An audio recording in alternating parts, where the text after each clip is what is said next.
गुरुर्ब्रह्मा गुरुर्विष्णुर्गुरुर्देवो महेश्वरः गुरुः साक्षात् परब्रह्म तस्मै ശ്രീഗുരവേ നമഃ. സ്വാമി ഒരിക്കൽ ദർശനം എല്ലാം കൊടുത്തു കഴിഞ്ഞ് ഇൻ്റർവ്യൂ കൊടുത്തു കഴിഞ്ഞ് വരാന്തയിൽ വന്നിറങ്ങി.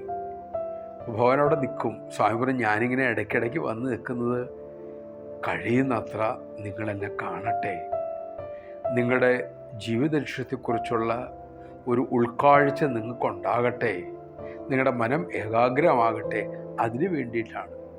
സ്വാമി അങ്ങനെ ഒരിക്കലും നിൽക്കുമ്പോൾ സ്വാമി ചുറ്റുള്ളവരോടൊക്കെ സംസാരിക്കും. സ്വാമി വരാന്തയിൽ ഇങ്ങനെ സംസാരിച്ച് വരാന്തയുടെ മൂലയിരുന്ന ഒരാളുടെ അടുത്തെത്തി. പുതിയ ധനികനാണ്, വലിയ എക്സ്പോർട്ട് ബിസിനസ്സൊക്കെ ചെയ്യുന്ന ആളാണ്. വ്യക്തിയുടെ പേര് പറയേണ്ടതില്ല, കാരണം കാര്യം അറിഞ്ഞാൽ മതിയല്ലോ.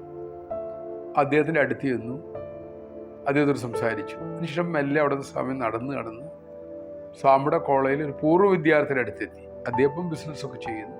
അദ്ദേഹത്തിൻ്റെ അടുത്തെത്തി ചോദിച്ചു, ഞാൻ സ്വാമി കുറച്ച് മുമ്പ് സംസാരിച്ച ആളെ ഇവിടെ കണ്ടുകൊണ്ട് കാണിച്ചിട്ട് ചോദിച്ചു, നിനക്ക് അദ്ദേഹത്തെ അറിയുമോ എന്ന് ചോദിച്ചു. അപ്പോൾ അദ്ദേഹം പറഞ്ഞു, അറിയാം സ്വാമി, സ്വാമിക്ക് വലിയ ഇഷ്ടമുള്ള ആളാണ്, അദ്ദേഹം എപ്പോൾ വന്നാലും ഭഗവാൻ സംസാരിക്കുന്നുണ്ട്, സ്വാമി അദ്ദേഹത്തിൽ കാരുണ്യം ചൊരിയുന്നു ഞങ്ങൾക്കറിയാം, ഞങ്ങളതിനെക്കുറിച്ച് പറയാറുണ്ട് സ്വാമി, എനിക്ക് അദ്ദേഹത്തെ അറിയാം സ്വാമി എന്ന് പറഞ്ഞു. ഈ ബിസിനസ്സുകാരനല്ല, എനിക്കറിയാം.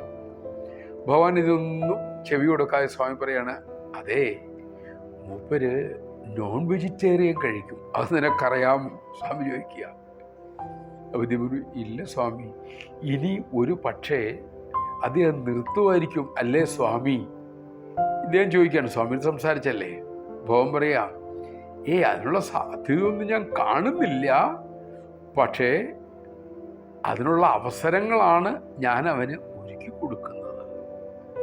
ഈ വരി നമുക്ക് ഓരോരുത്തർക്കൊക്കെ സന്ദേശമാണ്. നമുക്ക് ഭഗവാനിൽ നിന്ന് പ്രത്യക്ഷമായിട്ടോ പരോക്ഷമായിട്ടോ ധാരാളം അനുഗ്രഹമുണ്ട്. അപ്പോൾ എനിക്കുണ്ട്, നിങ്ങൾക്കെല്ലാം ഉണ്ട്. ഇപ്പോൾ ഫോട്ടോയിൽ വിഭൂതി വരുന്നു, അല്ലെങ്കിൽ സ്വാമി മോതിരം സൃഷ്ടിച്ചു ഇതൊക്കെ വലിയ അനുഗ്രഹമാണെങ്കിലും ഇത് മാത്രമല്ല, നമുക്ക് പട്ടിണിയൊന്നുമില്ലാതെ ഉടുപ്പും വസ്ത്രവും ഭക്ഷണവും ഒക്കെ കിട്ടി താരതമ്യേന സന്തോഷത്തോടു കൂടി ജീവിക്കുന്നുണ്ടെങ്കിൽ പോലും ആ മഹാപ്രഭുവിൻ്റെ കാരുണ്യമാണ്, യാതൊരു സംശയമില്ല. നമ്മളതങ്ങനെ തിരിച്ചറിയുന്നില്ല എന്ന് മാത്രമേ ഉള്ളൂ. നമ്മളെല്ലാവരും അവിടുത്തെ വിളിക്കാത്തവർക്ക് പോലും ഭഗവാൻ അനുഗ്രഹം ചൊരിയുന്നുണ്ട്. വിളിച്ചവരുടെ കാര്യം പിന്നെ പറയണല്ലോ. പിന്നെ കിട്ടിയവർ ചിലർ തിരിച്ചറിയുന്നു ഇത് ഈശ്വരൻ്റെ കൃപയാണെന്ന്, ചിലർ തിരിച്ചറിയുന്നില്ല. ഭഗവാൻ പറയാണ്, ഈ ഓരോ തിരിച്ചറിവും അല്ലെങ്കിൽ ഓരോ സാമീപ്യവും ഓരോ അനുഗ്രഹവും നമ്മളെ നമുക്ക് മാറ്റിയെടുക്കാൻ വേണ്ടി സ്വാമി തരുന്ന അവസരങ്ങളാണ്. ഭഗവാൻ ഈ അവതാരത്തിൽ 3 ദക്ഷിണയെ ചോദിച്ചിട്ടുള്ളൂ. ഷഡീശ്വരൻ പിന്നെ നമ്മുടെ പോക്കറ്റ് കൈയിട്ട് സാധനം എടുത്തുകൊണ്ട് പോകുമായിരുന്നു. ഇതിപ്പോൾ അങ്ങനെയല്ല, 3 ദക്ഷിണ ചോദിച്ചു. 1, നിങ്ങൾ പുകവലിക്കല്ലേ, അത് ദക്ഷിണയായിട്ട് എനിക്ക് തരൂ. 2, മത്സ്യ മാംസ ഭക്ഷണാദികൾ ഉപേക്ഷിക്കുക. 3, എന്താണ്, മദ്യം കഴിക്കരുത്. ഈ 3 സ്വാമി നമ്മോട് ചോദിച്ച ഈ 3 ദക്ഷിണ നമുക്ക് കൊടുത്താൽ എന്താ ആർക്കാ ഗുണം നമുക്കാ.